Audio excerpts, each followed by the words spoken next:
Welcome to the latest edition of Fitch's Virtual Investor Series. I am Maria Paula Moreno, Head of North American Structured Finance.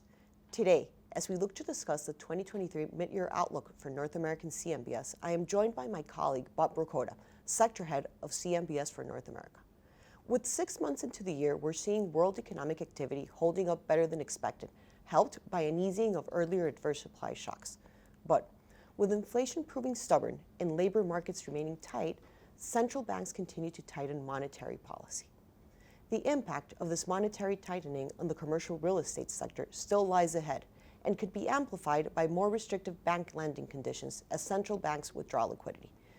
This has led to a lot of chatter around commercial real estate, with one particular sector, the office space, making the headlines quite often. So to start, I'd like to ask you, Bob. Bob, what are we seeing in the sector? Maybe start from a new deal perspective? Sure, thank you, Maria Paula. Yeah, from a new deal perspective, we're seeing demand for office slow down. Last year, for example, 2022, office represented 36% of all commercial real estate collateral in typical multi-borrower deals. This year, it's actually down mid-year to about 30%. So the percentage has come down about 6%. But going forward, second half of the year, the expectation is that deals will have no more than 15 to 20% office due to waning investor demand. Now, if we look at some of the fundamentals, office vacancy headline rates are about 13% nationwide. That's just direct vacancy. And then when you look at some of the additional vacancy via sublet space, as tenants put space back on the market due to work from home trends and buying into just the 3-day work week, we're seeing another 4% that's available in the market. So when you look at the availability rate, which is the true vacancy rate, it's somewhere in the 17, 18% range. Going forward, second half of the year, we expect these trends to continue. So we are looking at total availability rates probably north of 20% by year end, and we do try to factor this into our new deal analysis. So when we see an office on the new deal front, if we take it from the top, we start with our gross potential rent analysis. We do look at leases in place, but we're looking very closely at tenants that are rolling during the term, right? So the tenants that are rolling during the term are the biggest risk to downside. So to the extent that rents are above market, we'll take those rents down to market. That's sort of the first stress that we apply. Secondly, we'll get to the vacancy or availability rate. That's when we're factoring in some of the availability, submarket by submarket. It could be 20%, it could be 30% if you're looking at submarkets like San Francisco. Then on the expense front, we are stressing expenses as well. Market management fees, we're looking at some of the expense items such as taxes and insurance in particular, stressing those to market levels. And then below the line is really the other item that we're stressing pretty significantly today and on a forward-looking basis.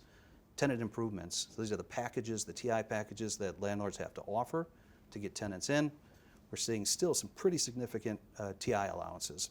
So we'll typically look at the TI packages being offered for newly let space. We'll use other market data sources. And so our TIs are usually at least in line with face rent. So face rents are $100 a foot. We'll have a TI package of $100 that we've underwritten. So that's what we're doing at the sort of property level, cash flow analysis level. That'll often result in sort of a long-term, stressed, stabilized NOI that we're comfortable with. Then, from a valuation perspective, we have to look at cap rates. So cap rates also for the office sector have been widening out. Some of the market data is showing cap rates mid-year at about 7.5% for office nationwide. We tend to start with 9% for office for most conduit loans based on long-term historic averages. And then we're further stressing those another 100 basis points for B and lower quality assets. And if it's even in a secondary, tertiary market, C quality, it may be a 300 basis point stress. So not uncommon to see cap rates of 9 to 12% for some of the secondary, suburban, lower quality office product. So that's what we're doing from a stressing perspective from a new deal analysis. Thank you, Bob. And from a surveillance perspective, what are you seeing? Yes, surveillance. So from a surveillance perspective, similar approach, right? We look at the property level cash flows. We're looking at tenant roll, stressing cash flows if there's material roll. Same concept with market vacancies. Cap rates, same thing. We're applying stresses of at least 100 basis points, again, to B quality assets in secondary markets. And then let that kind of roll through the models. So not uncommon to see then office stresses resulting in some higher expected losses on certain assets. And then that'll factor into the ratings. Really two fronts I'll talk about. One is the conduit side of things, again, with office exposure at about a third of all product. Some of the office assets, when we apply those stresses, are showing, outsized losses and could result in either rating outlook negatives or sometimes downgrades if necessary, if we think the stress is imminent. And it's usually in conduits at the bottom of the capital structure, right? So it's usually the double Bs, single Bs, non-investment grade. Occasionally it does tail on up into the investment grade as well, and we will take rating actions if necessary. The SASB front, which is the other front for office, single asset, single borrower, have exposure to basically one asset, one large asset. To the extent that we have a long-term stabilized forecast that's lower than what it was when we rated it, using the cash flow approach, the cap rates to come up with valuations. If those values we think on a long-term, forward-looking basis, there's just not that durability of cash flow, not the durability of value that we thought when we rated at issuance, we will take rating actions accordingly. Oftentimes it starts with an outlook negative if we see it coming, and then results in either rating watch negatives and then downgrades if necessary. So we have seen that case by case, asset by asset, and it is at least a proactive approach to dealing with the office stresses as opposed to waiting for it to occur down the road.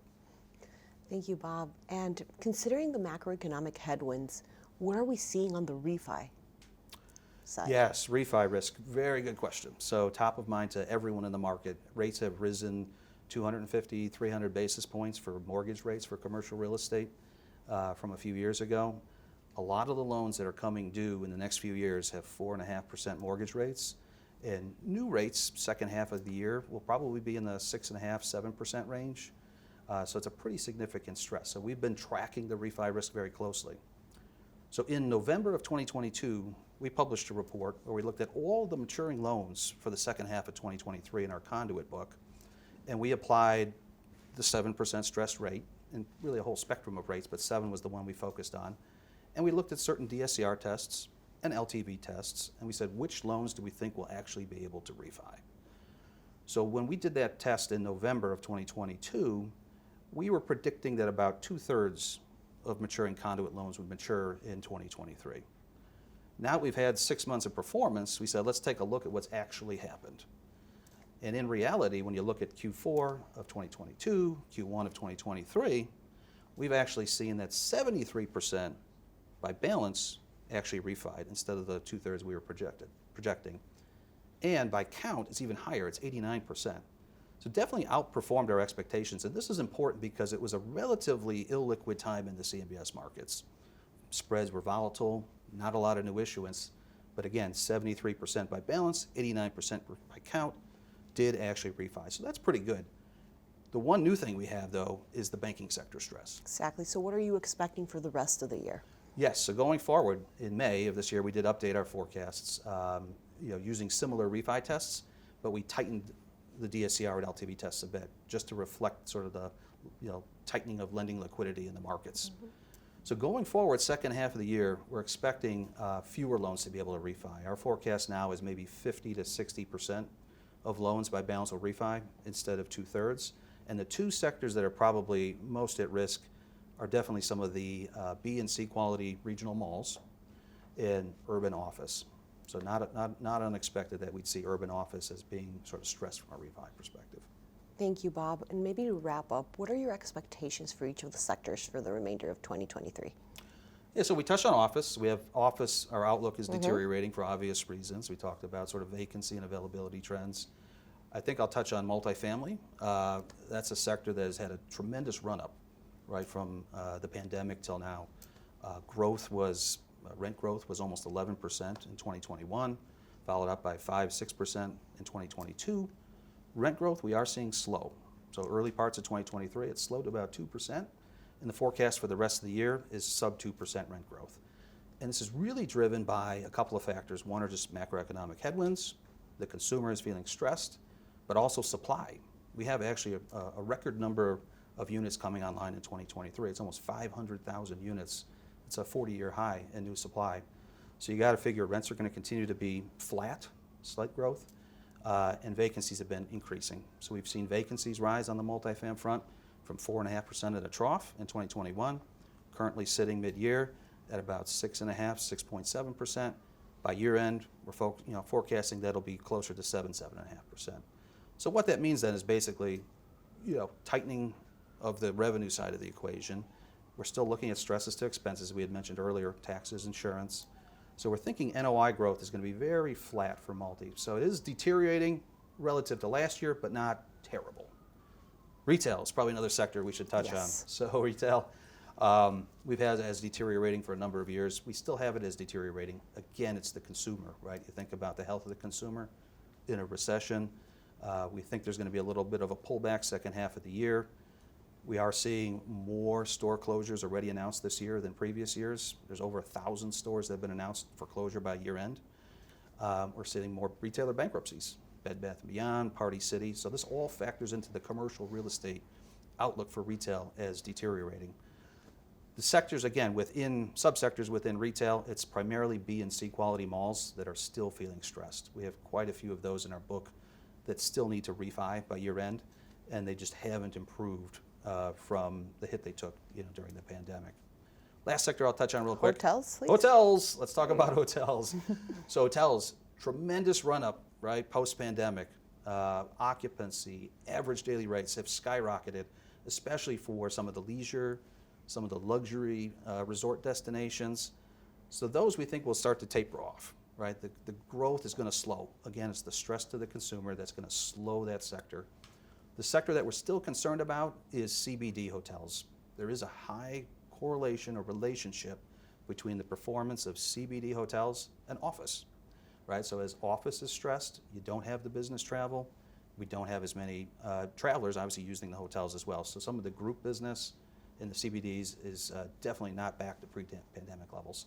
So the hotel sector we expect to be, again, as an outlook deteriorating, even though the performance won't be too bad for the year as a whole. We're still concerned about just the headwinds it's facing. Thank you for your insights, Bob. And thank you for joining us today for this edition of Fitch's Virtual Investor Series. For more insights on North American CMBS, please visit fitchratings.com. And if you have any questions on any of the topics we discussed today, please feel free to send us an email to the address on the screen. Thank you for watching.